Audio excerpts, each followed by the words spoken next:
qu'est-ce qu'on peut faire nous quand des gens refusent toute aide comme ça? Parce qu'il ressort de là quand même qu'il y a des gens qui l'ont aidé. Je trouve que je dîne le mercredi soir avec des SDF dans le cadre d'une association. Des moments où c'est léger, d'autres où c'est effectivement un peu lourd, ça nous renvoie à pas mal de choses. On a l'impression presque d'être un peu, qu'est-ce qu'on dit, imposteur, parce que ça paraît très léger et très agréable.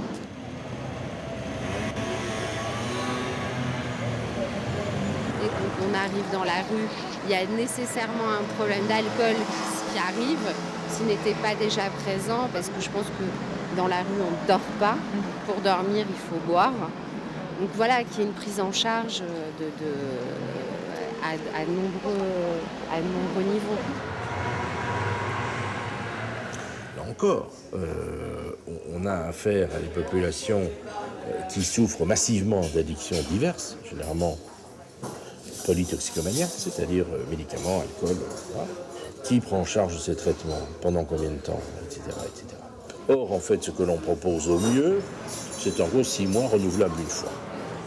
Et pendant ces 6 mois renouvelables une fois, il faut commencer par aller travailler, il faut commencer par aller prendre sa douche, mettre son beau costume et être actif, etc. Donc, on est dans un système tout à fait paradoxal où l'on dit, mais si vous voulez vous soigner, le mieux c'est de commencer par être guéri. Et puis on pourra faire quelque chose pour vous. Et alors on s'étonne, curieusement, que le système ne marche pas. Le système, effectivement, ne marche pas. L'échec est la règle. Comment ne pas interpréter ce constat par l'expression d'un sadisme sociétal inconscient? Parce que ce que je viens de dire là, sur l'alcoolisme, sur la dépression, sont des choses tout à fait banales, même en médecine générale, ne parlons même pas de psychiatrie. Donc ce n'est pas inventé à poudre. Tout le monde le sait. Curieusement, quand il s'agit de ces populations-là, c'est un savoir qui est oublié. Pas par hasard.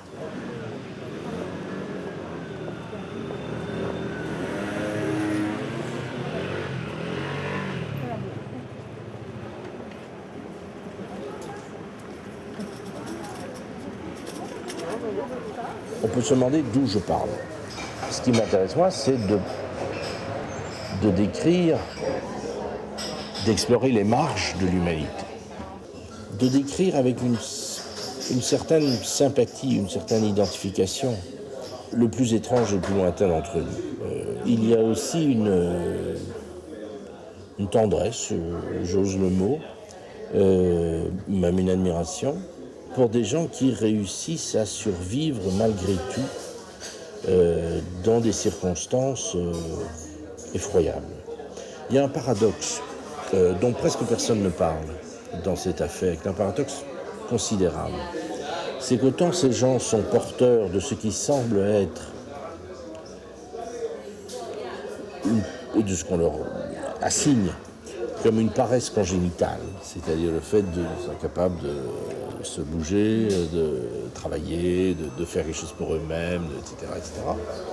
Autant ils doivent dépenser une énergie colossale rien que pour survivre.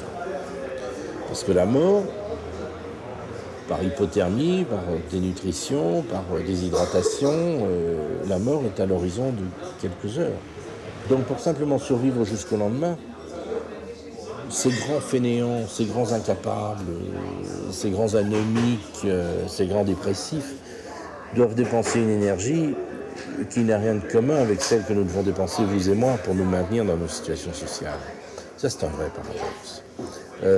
Et là, il y a aussi derrière tout ce négatif, ces couches de crasse, de négativité, il y a aussi tout de même un attachement extraordinaire au vivant.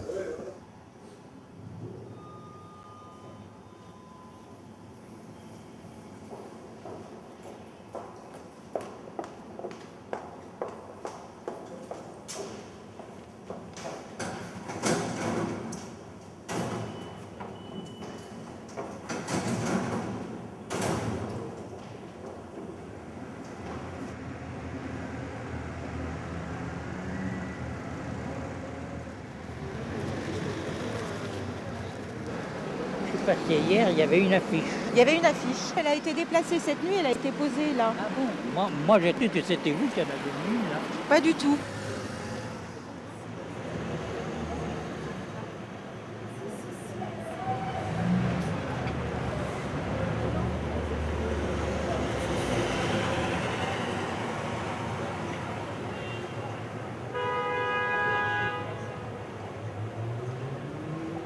Ce qui pose une autre question, c'est dans les programmes d'accompagnement, les programmes d'aide, les programmes thérapeutiques, c'est ce qu'il advient de l'angoisse des soignants ou des accompagnants au sens le plus large. C'est-à-dire qu'il y a une série de gens qui, en fait, passent à l'acte. Parce que la souffrance, l'angoisse que génère chez eux le spectacle des SDF est telle qu'ils ne peuvent la supporter. Et donc, sous couvert de thérapeutique et d'aide, il y a la tentative, à peine masquée, de soulager sa propre angoisse. Et pour cela, il faut que l'autre disparaisse. Alors qu'il disparaisse dans la normalité ou qu'il disparaisse à l'hôpital psychiatrique, divers fantasmes, mais en tout cas qu'il disparaisse. Pour laisser un champ plane dans lequel on peut espérer continuer à se mirer dans cette illusion d'être à un niveau supérieur de celui auquel on évolue.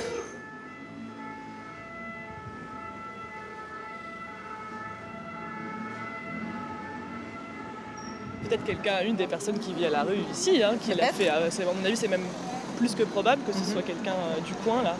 Qui l'aurait déplacée avec autant de soin pour la mettre possible, là-bas. Ouais, possible.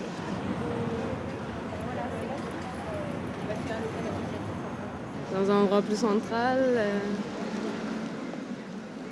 parce que cet emplacement c'est beaucoup plus violent. Il y a les voitures qui passent, donc c'est vraiment l'écrasement. C'est plus que de marcher dessus, c'est vraiment...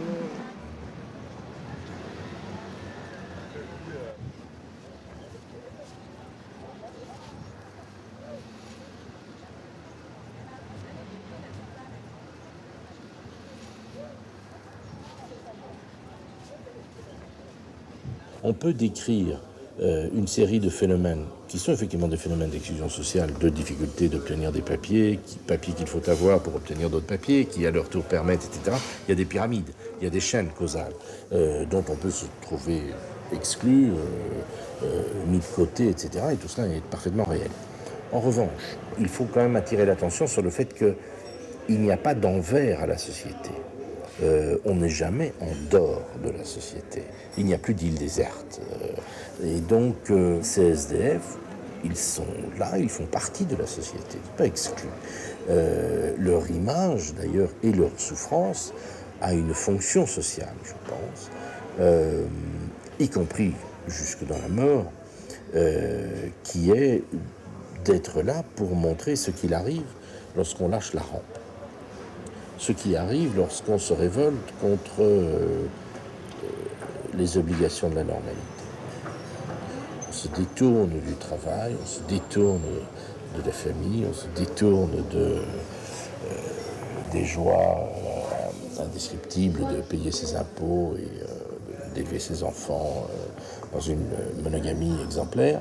Eh bien, ça va finir mal. Et ça va finir jusque dans la mort. Je pense que la fonction du clochard à moitié crevé sur sa bouche de chaleur a la même fonction que jadis les corps des suppliciés en place de grève. Regardez ce qui arrive. C'est pour ça aussi que, malgré les discours, et contrairement à la surface des discours de la compassion et de l'aide, non seulement je pense que la société ne fait pas tout ce qu'il faut, mais je pense que la société, inconsciemment, c'est un effet de système, organise la mise en scène de cette souffrance et en bénéficie.